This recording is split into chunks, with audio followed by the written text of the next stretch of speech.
Today we're going to glaze our leaf bowl. Now I want you to pick one color.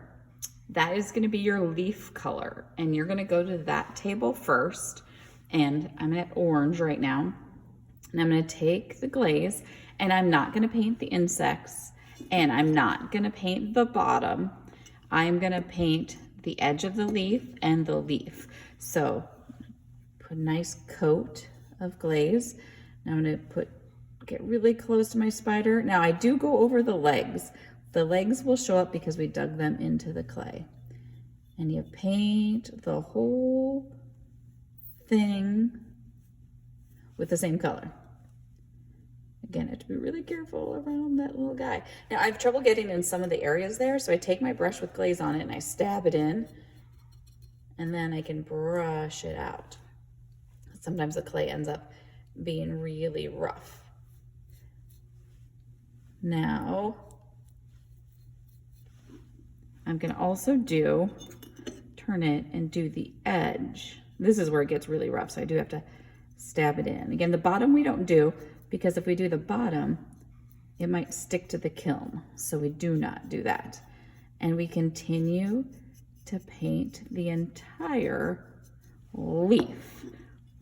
I'm gonna pause it. When I start it again, it'll be completely done. Okay, I'm completely done with one coat. You can see it's still drying over here, but over here it dries pretty fast. That's one coat, but really for clay, we need at least 2 coats on there. So we put one coat of the orange, and we're gonna do a second coat, the exact same color. If we would just leave it like this, it would end up very light when we got done and very streaked. It would look more like a watercolor. So you do wanna take your brush, and now that it's mostly dry, I'm gonna start over here where it's more dry, and you paint a second coat of the same color, and it'll just look better that way. So you're gonna do that over your entire project. Okay, I'm gonna pause it again, and then when I start it again, it'll be done. Okay, the orange is done. So now I'm going to switch colors. You would switch tables, and I'm gonna go to the black table to do my spider. And I do need a smaller brush. So with the orange, I used a big brush, but that would be too hard. I'd make a complete mess. So you're gonna get a smaller brush, and I'm gonna take, and I'm gonna paint just the top of the spider.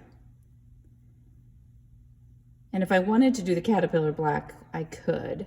I want to make it look like the woolly spider that's more brown. Again, you paint 2 coats, at least, maybe 3 on there. Then I'm going to switch and go to the brown table for my caterpillar, but can I use the same brush that has the black on it? No, that'll mess the brown up.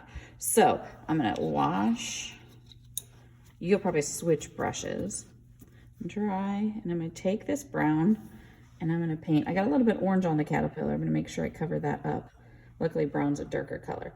And again, I might get into some of those textures. Might need to pound down a little bit. Get a little bit of the sides. Okay, am I done? No, I need a second coat on there. We don't want them to be too watery.